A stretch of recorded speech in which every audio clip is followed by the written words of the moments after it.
एक छोटे से झोपड़े के बाहर सुरेश चाय बना रहा है और सुमिता घर के काम में व्यस्त है। सुरेश, आज फिर दुकान पर अच्छा खासा मोल नहीं हुआ, पैसे कम पड़ रहे हैं, बच्चों के स्कूल की फीस कैसे देंगे? मैं जानता हूँ सुमिता, बहुत मुश्किल वक्त आ गया है, लेकिन मैं मेहनत कर रहा हूँ।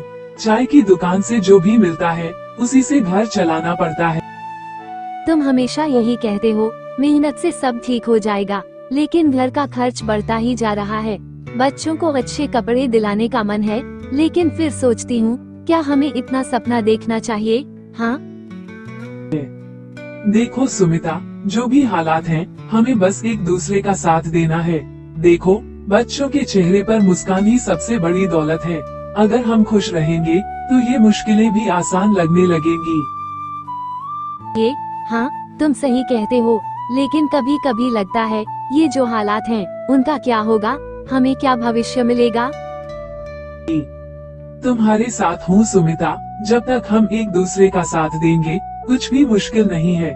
मैं जानता हूँ कि सब ठीक होगा। सुमिता सुरेश की बातों से थोड़ा शांत होती है और दोनों एक दूसरे को प्यार से देखते हैं। रात होते ही दोनों सो जाते हैं।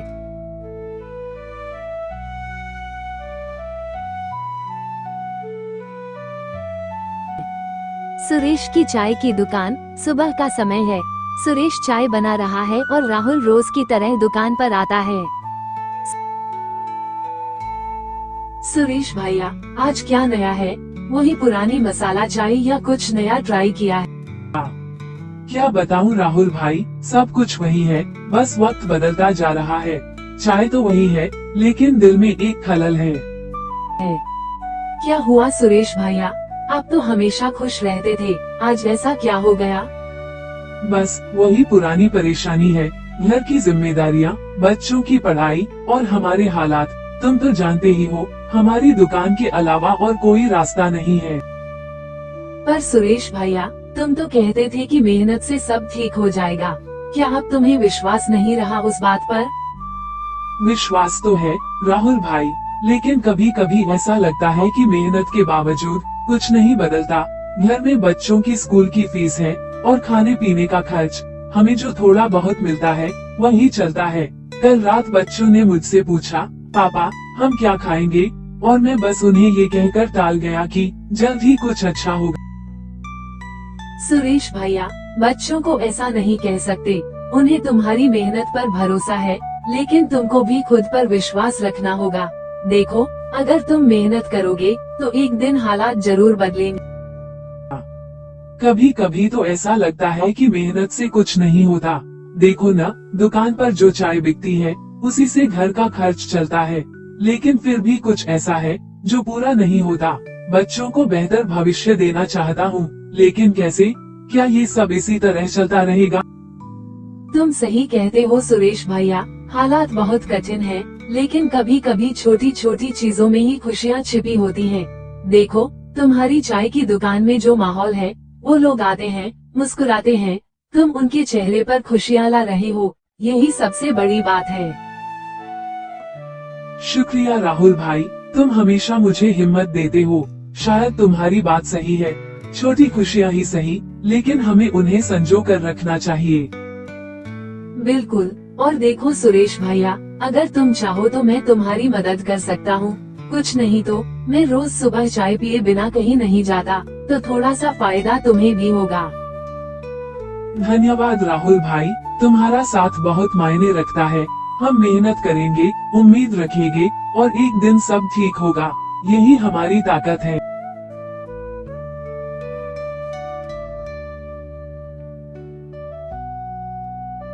चाय ले लो गरम गरम चाय, चाय ले लो गरम गरम चाय।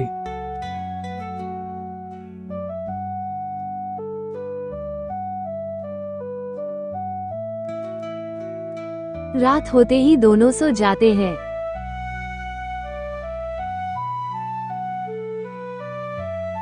सुरेश की चाय की दुकान, दिन का समय। दुकान में काफी भीड़ है, लोग चाय पीने के लिए आ रहे हैं। सुरेश चाय बना रहा है और हर एक ग्राहक उसे धन्यवाद और तारीफ करते हुए जा रहे हैं। सुरेश भैया, ये चाय तो जबरदस्त है, पहले कभी इतनी खुशबूदार और स्वादिष्ट चाय नहीं पी। क्या मसाला डाला है इस बार? धन्यवाद भाई, बस वही पुराना मसाला है, पर इस बार थोड़ा और ध्यान दिया है।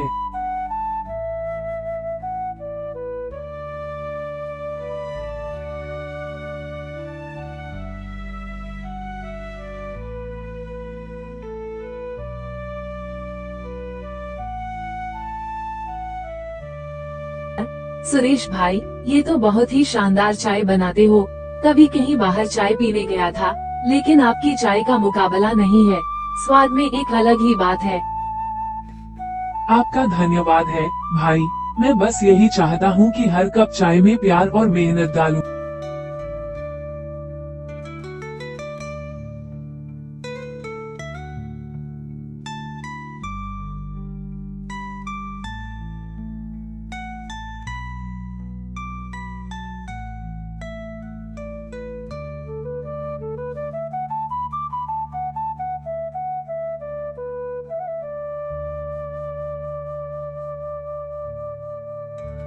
सुरेश भाई, आपकी दुकान पर आकर बड़ा अच्छा लगता है। जैसे घर की चाय हो, बिल्कुल वही स्वाद। यही तो होता है जब दिल से काम किया जाता है। धन्यवाद, आपका आशीर्वाद ही काम आता है। मुझे भी यह लगता है कि जब आप दिल से किसी चीज को बनाते हो, तो वो लोगों को महसूस होता है।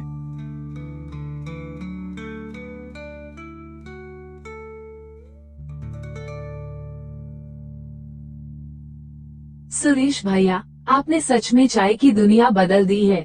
अब तो हम अपनी सुबह की शुरुआत आपकी चाय से करते हैं। आपकी दुकान तो अब हमारी आदत बन गई है। बहुत बहुत धन्यवाद। सच कहूँ तो मुझे खुशी इस बात की है कि लोग मेरे काम को पहचान रहे हैं। पहले जो मुश्किलें थीं, अब उनका हल मिल रहा है। सुरेश चाय बना रहा है और हर ग्राहक उसकी तारीफ कर रहा है। राहुल आकर सब देखता है। सुरेश भैया, देखो, आज तो हर कोई तुम्हारी चाय की तारीफ कर रहा है। हाँ राहुल भाई, लगता है अब हालात बदलने लगे हैं। लोग अब मुझे पहचानने लगे हैं और मेरी चाय को पसंद करने लगे हैं। यही मेहनत का फल है। तुमने तो कमाल कर दिया। अब तुम्हारी दुकान को छोड़कर कोई नहीं जा रहा। इस तरह से अगर तुम मेहनत करते रहोगे, तो जल्दी ही तुम्हारी दुकान शहर की सबसे प्रसिद्ध दुकान बन जाएगी। धन्यवाद राहुल भाई, आपके साथ की वजह से मुझे हिम्मत मिलती है। मुझे लगता है अब जो भी सपना था, वो धीरे धीरे पूरा होगा।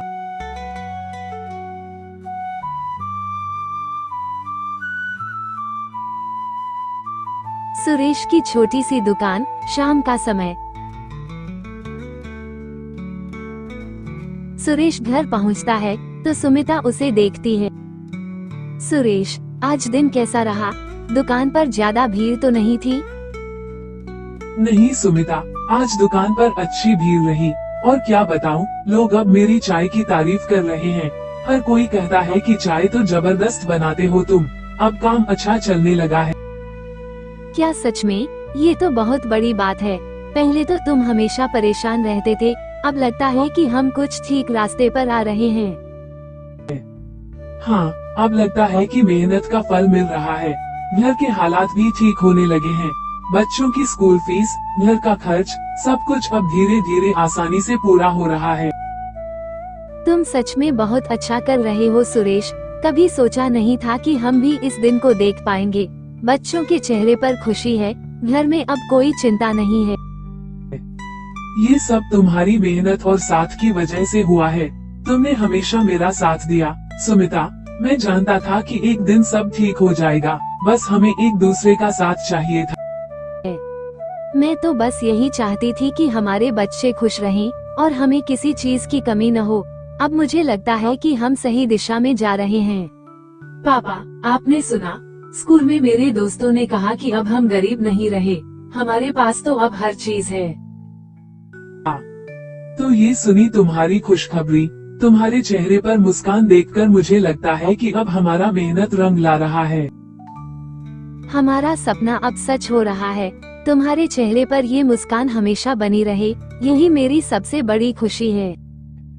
अब हम सब खुश हैं और यही सबसे बड़ी बात है। मेहनत, समर्पण और एक दूसरे का साथ, यही हमारे जीवन का सच है। रात होते ही दोनों सो जाते हैं।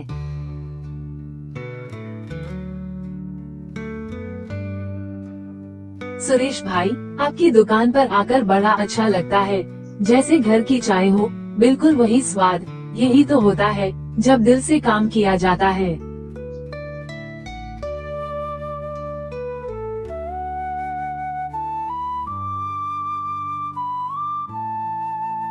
रात का समय, तेज बारिश हो रही है। सड़क पर पानी भर गया है। सुरेश अपनी दुकान बंद कर घर लौट रहा है। तेज हवा और बारिश के कारण वह गीली सड़क पर संभल नहीं पाता। अचानक उसका पैर फिसलता है और वह एक गहरे गड्ढे में गिर जाता है। आसपास कई लोग होते हैं, लेकिन कोई उसकी मदद नहीं करता। बचाओ, कोई है, मुझे बाहर निकालो। वह हाथ उठाकर मदद मांगता है, लेकिन बारिश की तेज आवाज में उसकी चीखें दब जाती हैं। लोग उसे देखते हैं, पर कोई उसकी मदद के लिए आगे नहीं आता। सुरेश भैया, तुमने आवाज क्यों नहीं दी? राहुल गड्ढे के पास आता है, लेकिन सुरेश की आंखें बंद हो चुकी होती हैं। सुरेश भैया, उठो, तुम ऐसे नहीं जा सकते। तुमने तो कहा था कि सब कुछ ठीक हो जाएगा। तुम्हारी मेहनत, तुम्हारे सपने, सब यही खत्म हो गए। इतने अच्छे इंसान की कोई मदद नहीं कर पाया। ये दुनिया कितनी बेरहम है। बारिश जारी रहती है। सुरेश का परिवार घर पर उसका इंतजार कर रहा है, लेकिन सुरेश अब कभी लौटकर नहीं आएगा। सुरेश का भूत प्रकट होता है। उसके चेहरे पर गुस्से और बदले की आग साफ दिखाई देती है। मैं सुरेश हूँ, वो गरीब चाय वाला जिसे सबने मरने के लिए छोड़ दिया। अब मैं वापस आया हूँ, हर उस इंसान को सबक सिखाने जिसने मेरी मदद नहीं की। अब मैं इन्हें उनकी पसंदीदा चीज चाय के जरिए सजा दूंगा। अगले दिन सुबह दुकान पर वही लोग आते हैं जिन्होंने उस दिन सुरेश की मदद नहीं की थी। सुरेश का भूत अब दुकानदार के रूप में दिखता है और चाय बांटता है। अरे वाह, लगता है सुरेश की दुकान फिर से खुल गई। चाय का वही पुराना स्वाद चाहिए भैया। जरूर, ये लो खास चाय। जैसे ही ग्राहक चाय पीता है, उसके चेहरे पर डरावनी अभिव्यक्ति आ जाती है। उसकी आंखें लाल हो जाती हैं और वह बेहोश होकर गिर जाता है।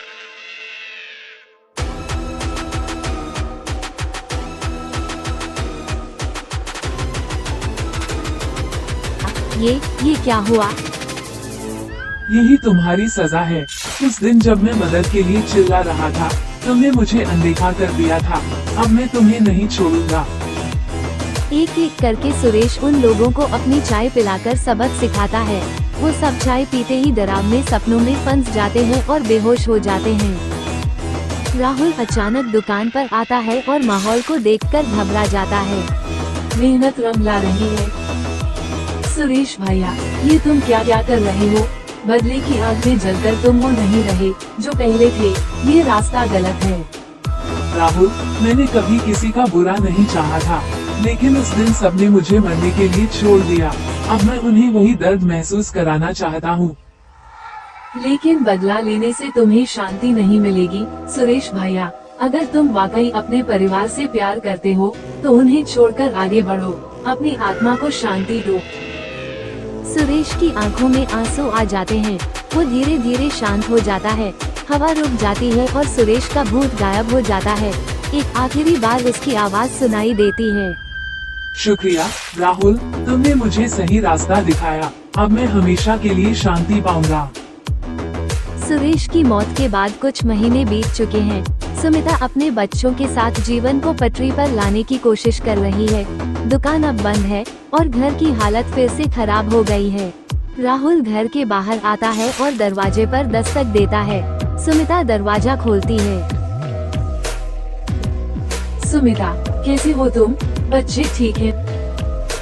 हम ठीक हैं राहुल, बस सुरेश के बिना सब कुछ खाली सा लगता है। दुकान बंद है और घर के खर्चे भी मुश्किल से चल रहे हैं। सुमिता, मैं यहाँ तुम्हें एक बात बताने आया हूँ। तुम सुरेश की दुकान दोबारा शुरू करो। वो दुकान सिर्फ एक चाय की दुकान नहीं थी, वो सुरेश का सपना था। अगर तुम उसे फिर से शुरू करोगी तो ये तुम्हारे और बच्चों के लिए एक नई शुरुआत हो सकती है। लेकिन मुझे चाय बनाना तो आता है, पर दुकान चलाना इतना आसान नहीं होगा। मैं तुम्हारी मदद करूँगा। पहले कुछ दिन मैं तुम्हारे साथ रहूँगा और धीरे धीरे सब संभल जाएगा। तुम देखना, लोग वापस आएंगे, क्योंकि सुरेश की चाय का स्वाद कभी कोई नहीं भूलेगा।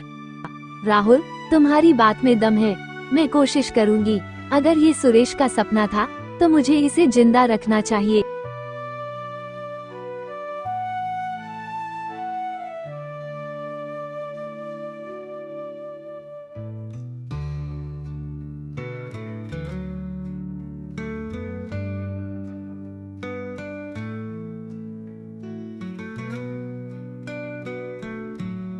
अगले दिन दुकान फिर से खुलती है। पुराने ग्राहक फिर से आने लगते हैं और सुमिता की चाय को पसंद करते हैं। राहुल हर कदम पर उसका साथ देता है। धीरे धीरे दुकान की रौनक लौट आती है। वाह, ये चाय तो सुरेश भैया के हाथों की याद दिला देती है। धन्यवाद।